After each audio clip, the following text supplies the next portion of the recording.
मोदी के होते हुए भारत के अंदर कोई शरिया कानून नहीं आ सकता है और शरीयत के मुताबिक भारत को नहीं चलाया जा सकता है। दीनी मदारिस का एक बड़ा जाल रियासत यूपी के अंदर मौजूद है और इस वक्त नासिर काम रियासत यूपी के अंदर मुसलमान सबसे ज्यादा खौफजदा हैं। रियासत यूपी के मुसलमानों पर सबसे ज्यादा हमले करने के लिए हिंदुत्ववाद दहशतगर्द मुश्तइल हो चुके हैं।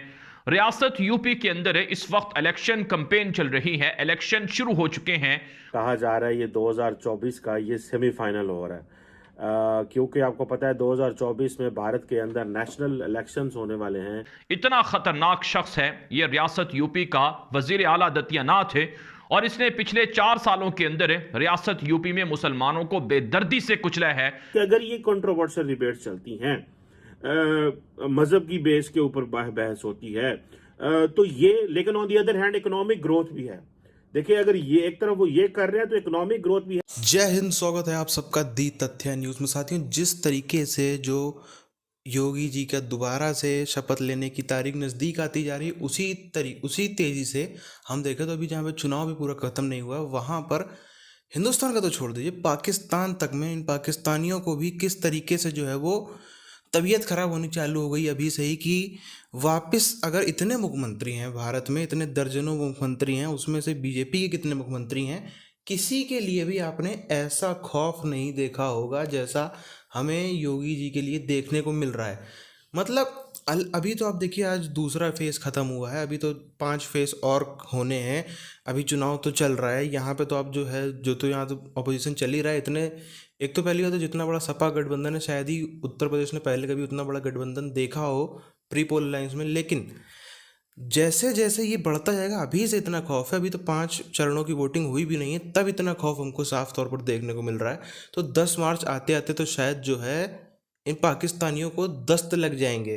10 मार्च का सुबह रिजल्ट आएगा, शाम तक 10 लगने चालू हो जाएंगे। पूरी चीज़ क्या है उधर हम चलते हैं, आप चैनल को सब्सक्राइब करके बेल आइकन दबा लें। योगी आदित्यनाथ ने ताज़ा तरीन इंटरव्यू के अंदर यह बात कही है कि मुसलमान जो ग़ज़वा हिंद का ख्वाब देखते हैं, उनका ख्वाब क़यामत तक पूरा नहीं होगा। कि भारत की रियासत यूपी है जहां पर आबादी के एतबार से सबसे ज़्यादा मुसलमान मुकीम हैं, सबसे ज़्यादा मुसलमान आबाद हैं। रियासत यूपी उत्तर प्रदेश मुसलमानों का तारीखी सकाफती शहर है और यहां पर सबसे ज़्यादा मुसलमान बसते हैं। रियासत यूपी के दहशतगर्द वजीर आला जिनका नाम योगी आदित्यनाथ है, जो भारत के अंदर बीजेपी सरकार के अंदर है, मोदी के बाद दूसरे खतरनाक तरीन शख्स हैं।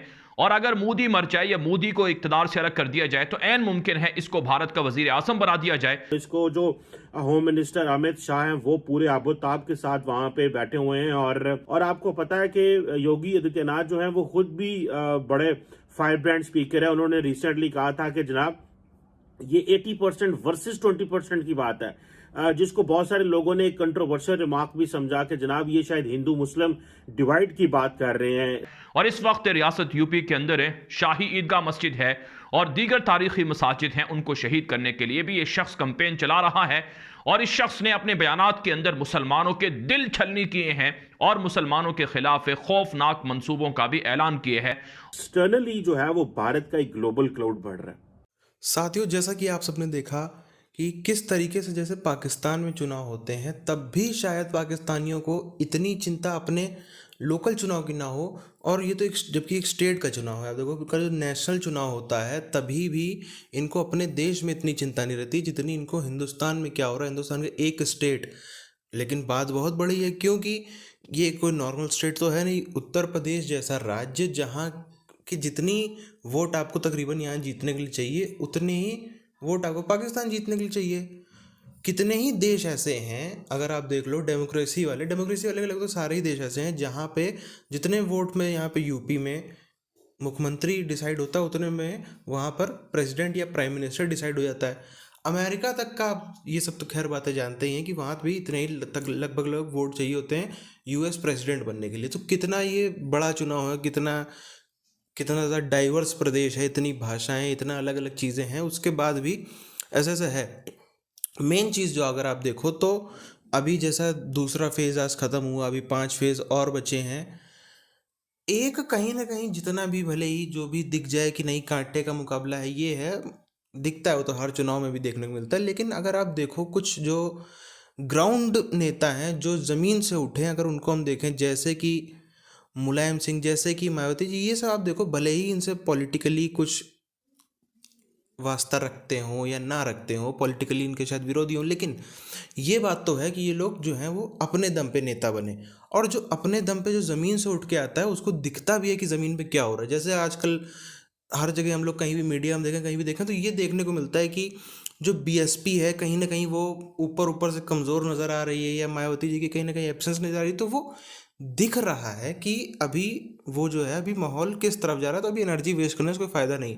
यही चीज़ आप देखेंगे तो आपको मुलायम सिंह जी के लिए भी दिखेगी कि वो भी कहीं ना कहीं अपनी फालतू में उधर नहीं करना है, क्योंकि उनको दिख रहा है। यही चीज़ आप देखो 2019 का जब चुनाव था, जब उन्होंने लोकसभा में ऐसी बात करी थी कि फिर से बीजेपी चुन के सब कुछ है, तो काफ़ी लोगों को, हालांकि जो बीजेपी के कई समर्थक हैं उनको भी ये यकीन नहीं था कि इतनी सीटें बीजेपी या एनडीए ले आएगा जितने वो जीता। लग रहा था कि एनडीए जो है वो अंदर ही से तो लग ही रहा था कि हाँ 200-250 तक में भी, कहीं बीच में भी रुक सकता है एनडीए। लेकिन आखिरकार में हुआ क्या, 350 तक एनडीए पहुंच गया था। तो ये सब चीज़ें हैं, क्योंकि जो ज़मीनी नेता है वो भले ही विचारधारा उनकी कैसी भी हो, लेकिन कहीं ना कहीं उनको नज़र आता है। और वो चीज़ें जितने नए देखे, नए नए नेता जिन्होंने विरासत में सत्ता मिल गई, नए नए आए हैं, और इतना बड़ा गठबंधन, इतना बड़ा मतलब कि कितने, अगर आप इसमें देखेंगे मेन तो 5-6 पार्टी हैं जो सपा के साथ में लड़ रही हैं।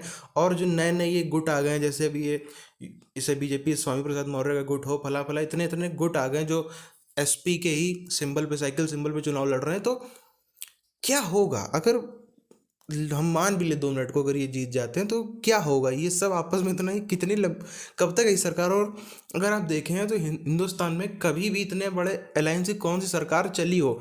2 पार्टी 3 पार्टी वाला आप देख लो, 3 पार्टी है महाराष्ट्र में, वहाँ पे क्या हालत हो रखी है। तो ये यहाँ पे 10 पार्टी लेके सरकार चलाएंगे, तो भले ही एक सेट ऑफ कुछ लोग हैं, कुछ मान सकते हैं हम 30-32% की आबादी, 33% की आबादी जो है अभी उनके सपोर्ट में, वो कैसे, लेकिन फिर भी उससे जीतना मुश्किल है। क्योंकि भाजपा को अगर आप देखेंगे 2014 से ही वो 40 प्लस में ही है। 2019 में तो हालांकि वो 49% तक भी चली गई थी, हालांकि वो लोकसभा का चुनाव था, फिर भी वो 40 के ऊपर परसेंट उसका है। तो कुल मिला के जो बात ये है कि दिख रहा है लोगों को अभी से। अगर आप देखिए, अगर वाकई में होता, इतनी आसानी से हार रहे होता सब कुछ, तो फिर ये खौफ आपको वहाँ पे ना देखने को मिलता। अभी दूसरे फेज से ही ऐसा ऐसा देखने को मिल रहा है।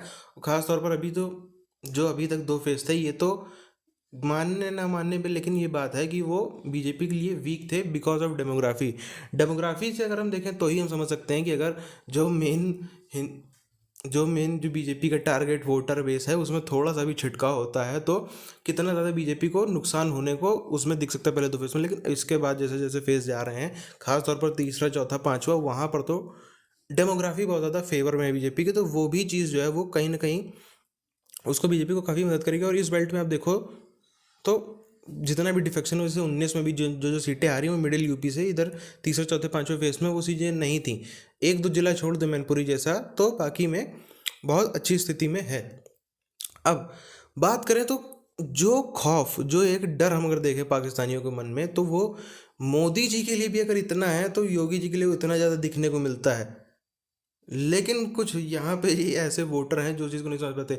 जितना भी आप कह लो, जितना भी जो कर लो, कि इस समय पूरे, हम लोग तो ये समझते थे अब तक इसके पहले कि पूरे देश की नज़रें जो हैं, कहाँ कहाँ से इतने स्टेट से हम लोग देखते हैं कि नज़रें उनकी टिकी हुई हैं यूपी इलेक्शन के ऊपर। लेकिन अब तो जैसा नज़र में आ रहा है पूरी दुनिया की नज़रें टिकी हुई हैं, और टिकती भी हैं, क्योंकि अगर यहाँ पे बहुत मजबूती से, जैसा कि भी देखने को भी मिल रहा है कि अगर बीजेपी जीत जाती तो उसका फ़ायदा जो है वो 24 में सीधी सी बात देखने को मिलेगा। ये जो यहाँ यूपी बिहार से जो हवा उठती है वो दिल्ली तक तो पहुँचा ही देती है। इसीलिए बहरहाल इस वीडियो को यहीं पर ख़त्म करते हैं। मिलते हैं आपसे आने वाली वीडियोज़ में, तब तक के लिए जय हिंद।